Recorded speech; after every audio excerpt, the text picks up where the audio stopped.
Tem personagens em Lost que são tão bem construídos que não cabem em uma única leitura. E o John Locke é exatamente esse tipo de personagem. Porque se você já me acompanha, você sabe. Eu já fiz uma análise dele como um visionário aquariano. Uma das características mais evidentes dos aquarianos é a preocupação com o futuro da humanidade. Mas às vezes esquece dos humanos à sua volta.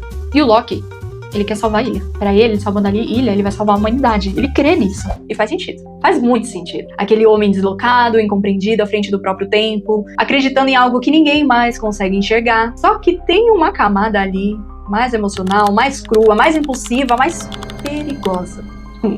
Fala, meus miguinhos! Tudo bem com vocês? Eu ensaiei uma entrada muito mais chique do que essa, tá? Mas tudo que eu tenho a dizer é que eu tô muito dividida. E aí? Anderson, John Locke vibra mais energia de aquário ou de sagitário? Vou descobrir hoje. Eu também. Ou não. Acho que a gente vai ter que esperar os comentários. Boa. Pra gente dar um veredito. Então fica comigo até o final desse vídeo se você já assistiu o outro. E se você caiu aqui primeiro, assiste esse e depois o outro. Lá na playlist do Lost. E eu quero saber o que você acha. Eu juro, o Anderson tá de prova. Eu analisei muitos personagens, eu tentei encaixar personagens de Lost no signo de Sagitário. Não é verdade? Sim. Pois é, mas o Locke é o mais sagitariano de todos. Eu poderia até dar aquário pra outro personagem, tem aqui 2 na minha cabeça.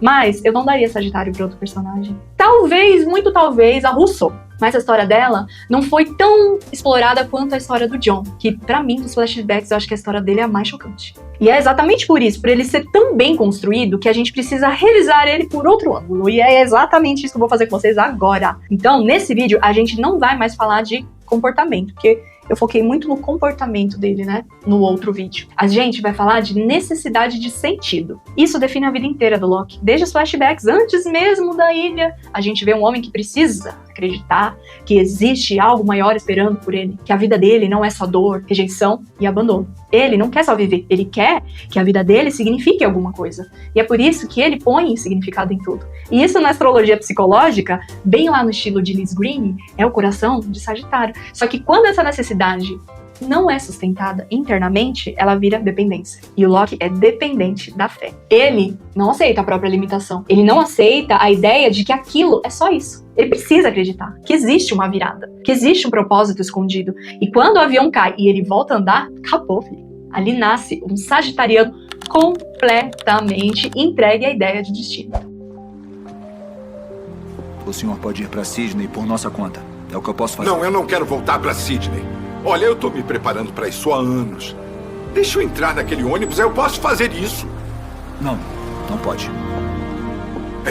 Ei, não dê as costas para mim. Não sabe com quem está falando. Nunca me diga que eu não posso fazer, nunca. Isso é o meu destino. É o destino. É o meu destino. Eu tenho que fazer isso, droga. Não me diga que eu não posso fazer. Não me diga que eu não posso.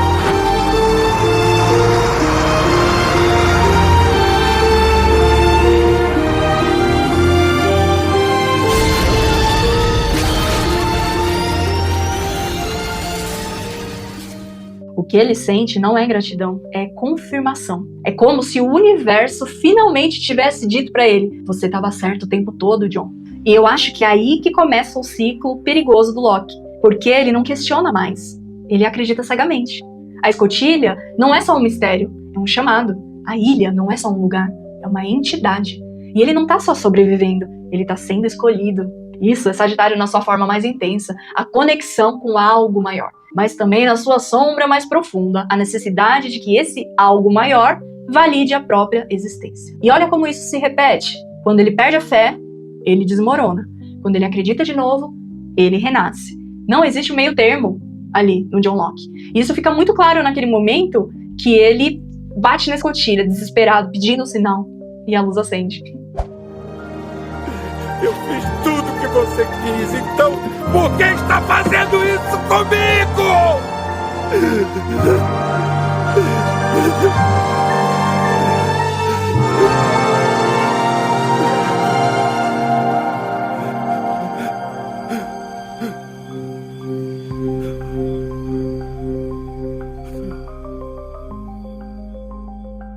Ele sempre tá pedindo avisos pro universo. E o universo tá respondendo ele o tempo todo. Alimentando toda aquela fé dele.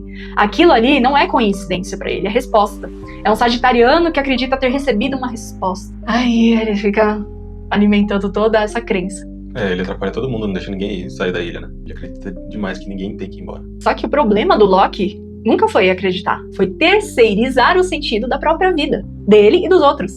Porque ele não constrói um significado dentro dele. Ele espera que a ilha entregue o tempo todo esse significado. A ilha vai nos dar um sinal. A ilha vai nos dar um sinal. Acontece que nossa fé e dedicação estão sendo testadas. Vamos abrir, a ilha vai mostrar como. E que tipo de sinal a ilha vai nos dar? Fala, John.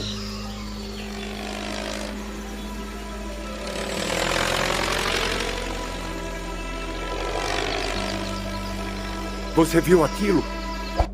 E é por isso que ele é tão manipulável. Não é? Ele é muito esperto, mas ao mesmo tempo ele é muito burro, porque ele é... Não é? Puta que pariu! A gente teve 2 momentos que exemplifica isso. Ele foi manipulado pelo pai dele. Nossa, isso foi mais triste. E pelo Benjamin Linus. Os 2 perceberam que o Loki precisava acreditar que ele era especial, e os 2 usaram isso contra ele.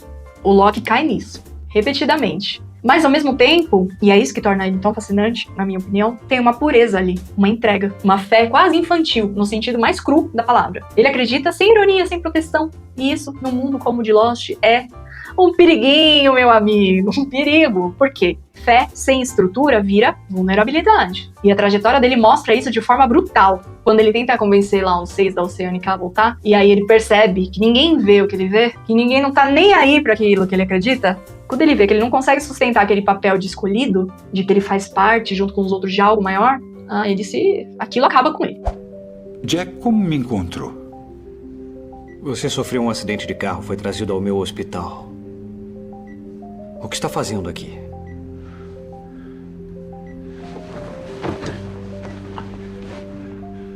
Nós temos que voltar. É claro. É claro que temos. As pessoas que deixamos precisam da nossa ajuda. Nós temos que voltar. Tá, porque é o nosso destino. Quantas vezes você vai repetir isso pra mim, John? Como não consegue ver? Como? De todos os hospitais que poderiam me levar, eu acabei aqui. Não acha que é o destino? Olha aqui, o seu acidente ocorreu no lado oeste de Los Angeles. Você ser trazido ao meu hospital não é destino, John. Isso é probabilidade. Você não entende. Não foi acidente. Alguém está tentando me matar. Por quê? Por que alguém ia tentar te matar? Porque eles não querem que eu consiga. Eles querem me impedir. Eles não querem que eu volte porque eu sou o importante. John, você nunca parou pra pensar que essas alucinações de que você é especial não são reais? Que talvez não haja nada de importante em você? Que talvez você não passe de um velho solitário que acabou caindo em uma ilha? É só isso. Adeus, John. Porque o sentido que sustentava a existência dele não se confirma mais. Então, quando eu faço ele com um signo de Sagitário, tanto John quanto qualquer sagitariano, viver sem sentido é uma vida que não existe. Tem por que viver se você não tem um sentido maior. Mas ainda assim, eu enxergo muito Aquário nele. Ainda assim. A gente vê explorando signos solares, né, desde o comecinho lá com o Jack. Vale muito a pena entrar na playlist do Lost e assistir todos os vídeos. A gente começou com o do Jack, da Kate, do Sawyer, nossa. Só que a gente tá focando só no Sol, que é mais a identidade. Eu dei uma pinceladinha falando sobre ascendente, lua em alguns vídeos, e eu acho que faz muito sentido pensar que o Loki tem assim um Sol em Aquário e uma lua ou um ascendente em Sagitário. Que não seja um ou outro, que sejam os dois. Porque o Sol aquariano explicaria a mente visionária dele, a teimosia dele, aquele deslocamento, aquela sensação de não pertencimento. Mas essa necessidade de acreditar, de encontrar propósito, de se jogar numa missão maior que ele, isso vem de um lugar emocional, isso vem de dentro, é uma coisa íntima, sabe? Instintiva, isso é lua. Ou então o modo de ser sagitariano também possa vir como uma forma que ele se coloca no mundo. E as ferramentas que ele usa para chegar onde ele deseja, né? Ser o explorador, o caçador, o cara que entende de tudo, o mestre que ensina. Isso é ascendente, aparência dele. E também tem um fato curioso, eu nem coloquei no roteiro isso. A parte do corpo de Sagitário mais sensível são as pernas. Jura? Juro. Isso é muito simbólico, né? Ele renascer com pernas novas, andando, para ir de encontro àquilo que ele deseja. Muito legal, né? E aí a leitura fica perfeita. Aquário pensa, Sagitário acredita. E o Loki vive tentando transformar a crença em verdade. Tem uma cena que exemplifica muito isso, quando ele tá discutindo com o Jack, lá no outro vídeo que eu fiz de Aquário. Essa cena é maravilhosa. Essa cena é maravilhosa. Vai lá assistir o vídeo do Loki aquariano. E é exatamente isso que faz ele ser um dos personagens mais intrigantes da série, que me fez arrancar cabelos, literalmente. Porque no fundo, tudo que ele queria era que a vida dele tivesse significado, que as pessoas acreditassem nele. E aí, ele é tão complexo, ele é tão bem construído, o ator é tão bom, o roteirista é sensacional, a interação que ele tem com todos os personagens é tão rica, que eu fiquei nessa dúvida cruel. Eu acho que vale a pena a gente fazer uma astral completa do Loki. Vocês querem que eu faça uma astral completa do John Locke? 10 comentários, eu faço. Tô facinho assim mesmo. Agora me conta aqui nos comentários, você acha que o Loki realmente tinha um destino? Ou você acha que ele só precisava acreditar que ele tinha um destino? Se esse tipo de análise te prende, já deixa seu like, se inscreve no canal para você não perder as próximas análises. Aqui a gente aborda a astrologia de uma maneira descomplicada, exemplificando ela na prática com as séries mais fodásticas de todos os tempos. Então, eu fico por aqui. Quero saber, e aí, Aquário ou Sagitário? Escreve. Vejo você no próximo. Fui! Você vai achar. Ah, é? Como sabe disso? Porque eu tenho fé, Charlie. Você acha que eu posso encontrar o meu violão? Olha pra cima, Charlie. Não vai me pedir pra rezar, não é? Quero que olhe pra cima.